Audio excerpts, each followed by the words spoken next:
जिनका ज्येष्ठ पुत्र कंस बड़ा दुर्चारी है, बड़ा अन्यायी है, उनकी एक बड़ी ही सुंदरी शीलवती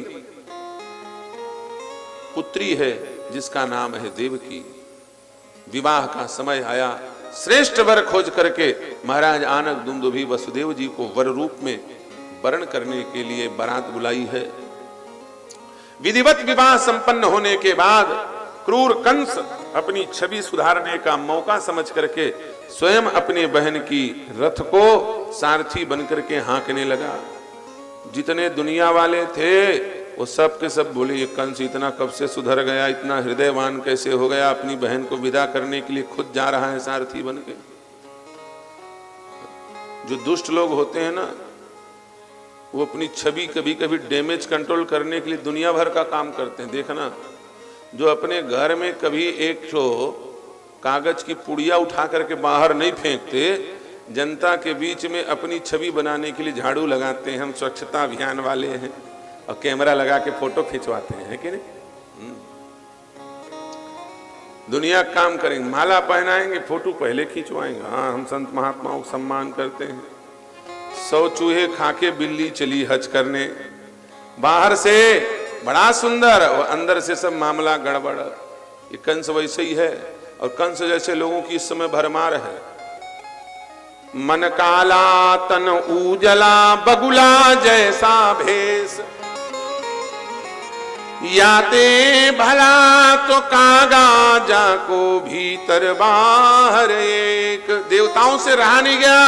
अरे कंस अच्छा हो गया, कंस सुधर गया, दुनिया में हल्ला मच रहा है। इस कंस के बारे में पब्लिक को बतानी पड़ेगी। देवताओं ने अनाउंसमेंट कर दिया आकाशवाणी के तहत, है ना। आकाशवाणी का दूरदर्शन केंद्र है, चलता था ना आकाशवाणी। देवता भी आकाशवाणी करते हैं, आकाश से वाणी, इतनी जोर से आकाशवाणी हुई, अरे दुष्ट, तुम जिसको ले जा करके विधिवत विदा करके अपनी छवि सुधारने चले हो, उसी देवकी के 8वें गर्भ के द्वारा तेरी मृत्यु होगी। जैसे ही सुना है, कंस ने केस पकड़ करके देवकी को रथ से नीचे गिरा दिया और खड़ग निकाल करके गला काट देना चाहता है। लेकिन वसुदेव जी महाराज ने बड़ी विनम्रता पूर्वक भाषा बोली। देखो, वसुदेव जी से सीखो कैसे बोलना चाहिए, कब क्या बोलना चाहिए। ऐसा तवानुजा बाला, ऐसा तवानुजा बाला कृपणा पुत्रिकोपमा, हंतुम नारहसि कल्याणी मिमाम त्वं दीन वत्सल। हे दीन वत्सल, हे दयालु कंस, ये छोटी कन्या तुम्हारी बहन पुत्री के समान है। अभी विवाह हुआ है, अभी इसके हाथ के इस बच्चे को उतार के उधर बैठाओ। बोलिए श्री राधा रमण लाल की जय। अभी इसके हाथ की मेहंदी नहीं छूटी है, और ऐसी नवविवाहिता शुभ लक्षणों से युक्त कन्या का वध करना सदैव निंदनीय है। जगत में तुम्हारी घोर निंदा होगी। अरे इससे कोई खतरा थोड़ी है, इसके 8वें गर्भ से खतरा है। चाहो तो तुम हमें कारागृह में, जेल में डाल दो, जितने बच्चे होंगे मुंह नहीं देखूंगा, ला करके तुमको दे दूंगा। कंस ने कारागृह में देवकी वसुदेव को डाला है। पहला पुत्र हुआ, कंस को ला करके वसुदेव जी ने दे दिया, पत्थर में पटक के मार डाला। 1 2 3 4 5 6 पुत्रों को पटक पटक करके क्रूर कंस ने धरती में पाषाण में पटक करके मार डाला। 7वें गर्भ में स्वयं भगवान सहस्त्र शीश जग कारण शेष का आविर्भाव हुआ है। भगवान को लगा प्रोग्राम को चेंज करना चाहिए। कार्यक्रम शुरू होने के पहले ही कार्यक्रम खत्म हो जाएगा तो मजा नहीं आएगा। क्यों? जैसे ही शेषावतार बलभद्र जी प्रकट होंगे दाऊ भैया, और कंस की आदत पड़ी है पटकने की, और दाऊ भैया पटकना जानते हैं, पटकनी खाना नहीं जानते। इनको कोई उठा के पटके, ये सब सह सकते हैं, ताल नहीं सह सकते। इनसे बड़ा कोई पहलवान नहीं है। जैसे ही कंस ताल ठोकेगा इनको पटकने के लिए, दाऊ भैया उठा के जय सिया राम कलिंदा जैसे फोड़ डालेंगे उठी पे, तरबूजा जैसे जय सिया राम हो जाएगा। हम मामा का मुंह ही नहीं देख पाएंगे। कार्यक्रम में मुख्य अतिथि पहुंच नहीं पाए, किसी और ने फीता काट दिया तो प्रोग्राम ही चौपट। कंस को मरना मेरे हाथों से है और दाऊ भैया मार देंगे तो मजा नहीं आएगा। योग माया को बुला करके माता देवकी के गर्भ से गर्भ को संकर्षित किया है और गोकुल में निवासरत माता रोहिणी के गर्भ में प्रविष्ट कराया। इधर यशोदा मैया के गर्भ में स्वयं योग माया पधारी है और 7वां गर्भ पतित हो गया, पतन हो गया, हल्ला मचा है पूरे मथुरा में। 8वें गर्भ के रूप में स्वयं भगवान पधारे हैं। ब्रह्मा इत्यादि देवता कंस के कारागृह में भगवान की दिव्य गर्भस्तुति करने के लिए आज आए हुए हैं और हाथ जोड़ करके स्तुति कर रहे हैं। हे प्रभु, आप बहुत समय तक गर्भ में निवास कर चुके हैं, अब आप बाहर निकलिए। सत्यव्रतम सत्य परम त्रिसत्यम सत्यश्च योनिं निहते च सत्य। सत्यव्रतम सत्य परम त्रिसत्यम सत्यश्च योनि निहतं च सत्यम। सत्यश्च सत्यमृत सत्य नेत्रम सत्यस्य सत्यमृत नेत्र सत्यम। सत्यात्मकं त्वां शरणं प्रपन्ना सत्यात्मकं त्वां शरणं प्रपन्ना। सत्यव्रतं सत्यपरं त्रिसत्यं सत्यव्रतं सत्यपरं। सत्यव्रतं सत्यपरं त्रिसत्यं सत्यश्च योनि निहतं च सत्य। हे नाथ, आप सत्यनारायण स्वरूप हैं। आपने वचन दिया था कि देवकी के 8वें गर्भ के रूप में अवतरित होकर के मैं जगत का कल्याण करूंगा। आप पलट मत जाना, अपनी वाणी से झूठ मत बोल देना। इसलिए सत्य की दुहाई दे रहे हैं देवतागण। भगवान ने कहा, अरे जो त्रिकाल में असत्य का आश्रय नहीं लेता वो परमात्मा कभी असत्य बोलेगा? चिंता मत करो। सारे देवता गर्भ स्तुति करके अपने अपने धाम को गए हैं। भाद्रपद का महीना है, भादो का महीना, कृष्ण पक्ष अष्टमी तिथि, मध्य रात्रि का समय हुआ है और श्याम सुंदर के अवतरण का सुंदर वातावरण निर्मित होना प्रारंभ हुआ है। भगवान आने वाले हैं, यह सुनकर के आज रोहिणी नक्षत्र आ गई है। रोहिणी नक्षत्र पहुंचा है, उपस्थित हुआ है। अथ सर्वगुणोपेतः कालः परम शोभनः। आज काल भी बड़ा शुभ लग रहा है। क्यों? क्योंकि काल को भी खा जाने वाला महाकाल आ रहा है। काला हूं कर काला। दो कलेक्टर एसपी किसी को नहीं मानते जिला में। जब मुख्य सचिव कमिश्नर का दौरा लगता है तो सर सर करते फिरते हैं कि नहीं फिरते हैं? आज काल का भी हाई कमान आया है। महाकाल भुवनेश्वर काल हूं कर काला। इसलिए काल तैयार होकर के, काल सुंदर हो गया। कालः परम शोभनः दिशः प्रसेदुर्गगनम निर्मलोंडुगणोदयम्।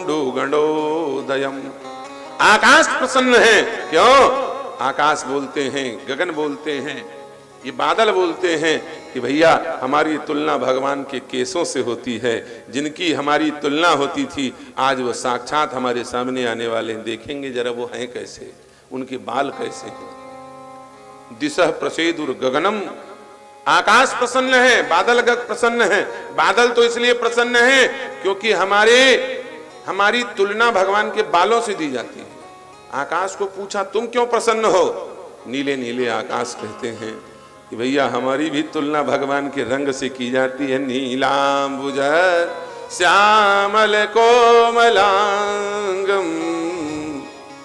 भगवान नीले नीले हैं, इसलिए हम भी नीलमणि के समान श्याम सुंदर को देखने के लिए तैयार होकर के पूर्ण रूप से निष्कलंक आकाश उपस्थित हुआ है।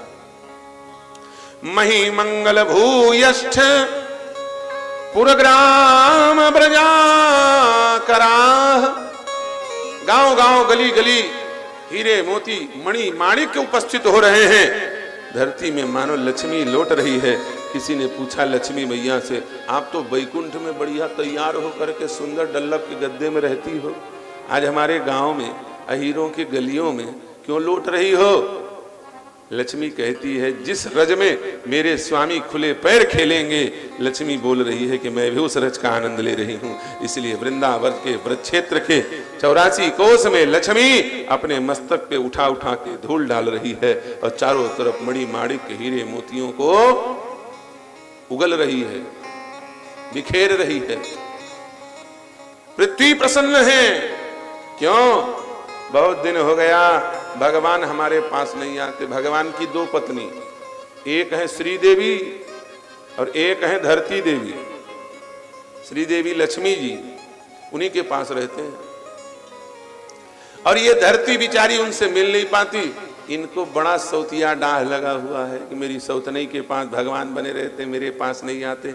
आज धरती बड़ी खुश है, आज तुझे छोड़ करके लक्ष्मी मेरे पास मेरे प्राणनाथ आ रहे हैं और तू भी उनसे मिलेगी तो मेरे माध्यम से मिलेगी, धरती पे आना पड़ेगा तुझे। इसलिए धरती प्रसन्न है, नदियां प्रसन्न है। जितनी नदियां हैं, नदियों से पूछा तुम क्यों प्रसन्न हो रहे हो? नदियों ने कहा क्या बताएं महाराज, हम लोगों की बड़ी आफत। गंगा भगवान के चरण से निकली है, नख निर्गता जगबंदिता त्रैलोक पावन सुरसरी।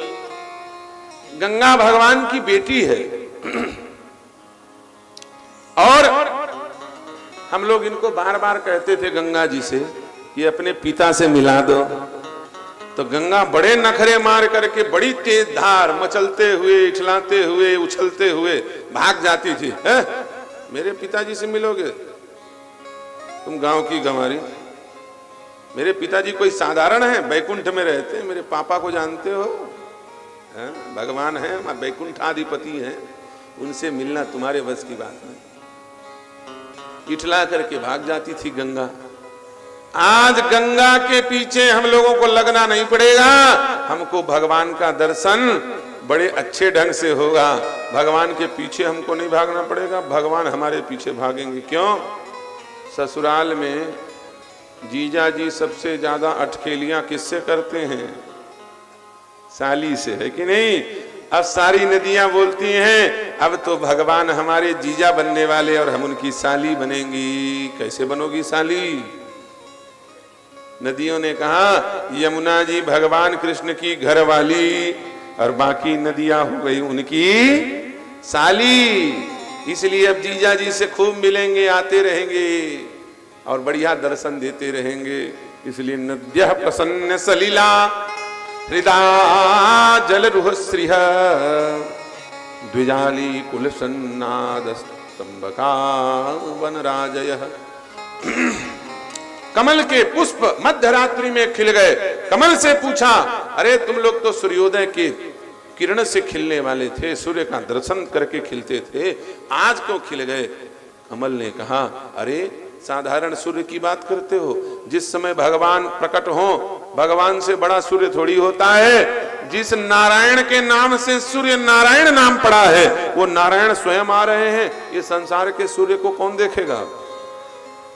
इसलिए हम लोग भगवान बाल कृष्ण के दर्शन के लिए खिल गए हैं, उनके आने की आभा प्रभा से प्रसन्न होकर के खिल गए हैं। मध्यरात्रि में सुंदर कमल के पुष्प खिले हैं, सरोवर शांत हैं, चारों तरफ सुगंधित वातावरण है और उसी समय शांत स्थिति में ठीक मध्यरात्रि में 12 बजे भगवान श्री मदन मोहन प्रकट हुए हैं। तमद्भुतं बालकमुं भजे क्षणं चतुर्भुजं शंख गदा युधायुधं श्रीवत्सलक्ष्मं गलसौभिकौस्तुभं पीतांबरं सांद्रपयोदसौभगम्। तम अद्भुतम बालकमुं भजे क्षणं, उसी समय भगवान अद्भुत बालक के रूप में प्रकट हुए। कैसा स्वरूप है? चतुर्भुजम शंख गदायुधायुधम। चतुर्भुज रूप में भगवान प्रकट हुए हैं। एक हाथ में शंख है, एक हाथ में गदा है, एक हाथ में चक्र है और नाना प्रकार के आयुधों को धारण की हुई एक हाथ में सुंदर कमल पुष्प लिए हुए भगवान प्रकट हुए हैं वरद मुद्रा में।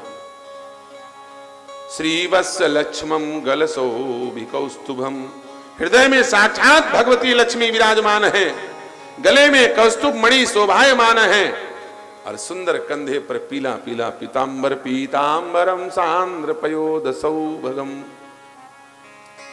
भगवान बाल कृष्ण के इस दिव्य चतुर्भुज स्वरूप को देख करके वसुदेव जी महाराज की बेड़ियां खुल गई हैं, माता देवकी के बंधन मुक्त हो गए हैं। जिसके सामने भगवान प्रकट हो जाएं, भला उसके साधारण बंधन की कौन कहे।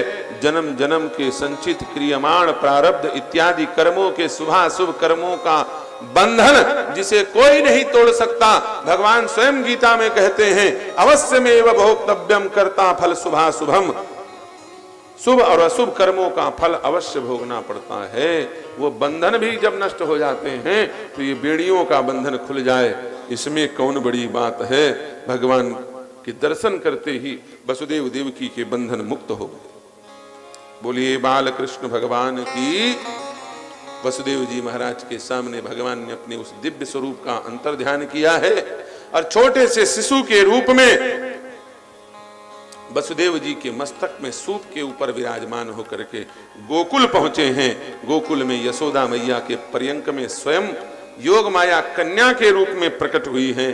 उन्हें लेकर के वसुदेव जी महाराज भगवान बालकृष्ण को यशोदा के आसन पर लिटा करके वापिस लौटे हैं। रात भर भगवान शांति से सोए रहे। इधर मथुरा में कोई हल्ला गुल्ला नहीं किए। क्यों? यदि मथुरा में हल्ला गुल्ला करते थे, जितने मामा थे वैसे यूपी के मामा बड़े खतरनाक।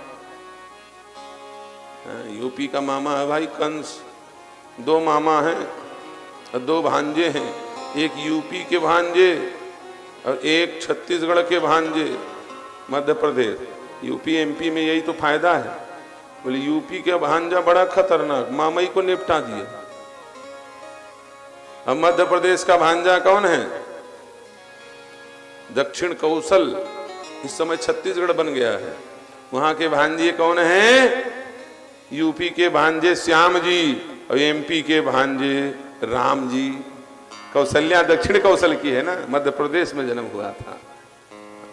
वहां के भांजे अपने मामा को प्रेम करते हैं, यहाँ अपने मामा ही को निपटा दिया। हालांकि यहाँ का मामा गड़बड़ है, वो भांजा को निपटाने के फिराक में है कि नहीं। और वहां के भांजे, वहां के मामा अपने भांजे के बिना रह नहीं सकते, इसलिए वहां मामा भांचा नाम का एक गांव ही है। भांजे को भांचा कहते हैं। क्या कहते हैं? भांचा, मामा भांचा। कोई हल्ला गुल्ला नहीं। इधर जब सारा मामला सेट हो गया तब भगवान श्री कृष्ण ने जोर से किलकारी लगाई। यशोदा उठ के बैठी, भगवान जाने किसका बच्चा है, ये कहां से आया, उनको पता ही नहीं। भगवान कृष्ण ने कहा, अरे बुढ़िया मैं तेरे ही लाला, ये नटखट है ना मैया, मैं तेरे ही लाल। अच्छा तुम कब आ गए? बोले हम तो ऐसे ही आते हैं, कब आए कब चले जाएं कोई पता है। वीआईपी लोगों को कोई ठिकाना, जब मन पड़े तब आए, जब मन पड़े तब चले जाएं। यशोदा मैया कृष्ण कन्हैया दोनों महतारी बेटा आपस में गुपचुप बतिया रहे हैं। इधर नंद बाबा की बहन सुनंदा को पता चला, ये हमारी भाभी बुढ़िया रात में किससे बतिया रही, 80 साल की उम्र में, पगला तो नहीं गई? 3 बजे रात सवेरे ब्रह्म मुहूर्त में ये किससे फुस कर रही है। सुनंदा भागे भागे आई। इनको ड्यूटी लगाई गई थी नंद बाबा की तरफ से। क्यों? भाभी गर्भवती है तो ड्यूटी ननंद की लगाई गई थी। देखे रहे ना भाभी का हाल चाल। तो सुनंदा बिल्कुल कान लगाए रहती थी दीवार से, यशोदा मैया के कमरे से, ये किससे फुसफुसा रही है। आ करके सुनंदा ने देखा, यशोदा मैया की तरफ देखा, यशोदा मैया सुनंदा जी की तरफ देखे, सुनंदा जी कृष्ण कन्हैया की तरफ देखें, कृष्ण कन्हैया मैया की तरफ देखें। तीनों एक दूसरे को चुप देख रहे हैं, कोई किसी से कुछ बता नहीं रहे। अचानक सुनंदा को बात समझ में आई, ये बच्चा कोई और नहीं, ये तो हमारे नंदराय जी का लाला है। बस इतना सुनी तो जोर से चिल्लाई, है गयो है गयो है गयो है गयो है गयो। 4 बजे सवेरे हल्ला कर रही है, चिल्ला रही है, चारों तरफ थाली पीटते हुए टिन टिन टिन टिन करते भागी। नंद बाबा बोले, क्या है गयो, प्रलय है गयो क्या? सुनंदा ने कहा, है गयो, लाला है गयो, प्रलय नहीं है गयो, पालन करता आ गयो, लाला है गयो। बोलिए बाल कृष्ण भगवान की। और चारों तरफ हल्ला हो गया। क्या? यशोदा मैया के लल्ला हो गया। देखिए नहीं, आप तो क्या ग्वाल बाल सब प्रसन्न होकर के भगवान बाल कृष्ण के जन्मोत्सव में आ रहे हैं। और बढ़िया 56 हाथ का पगड़ी बांधा है नंद बाबा ने, लेकिन पगड़ी बांध के बढ़िया 12 बंदी लपेट के नंद बाबा और सफेद सफेद दाढ़ी में केसर का तिलक लगा करके पीला कर दिया दाढ़ी को, और तैयार होके बढ़िया सुंदर बनारसी पान खा के नंद बाबा कूदते हुए आनंद मनाते हुए समस्त ग्वाल वालों के साथ भगवान श्याम सुंदर का दिव्य जन्मोत्सव मना रहे हैं। हमारे भगवान बाल कृष्ण का भी जन्मोत्सव यहाँ पर बड़े अच्छे ढंग से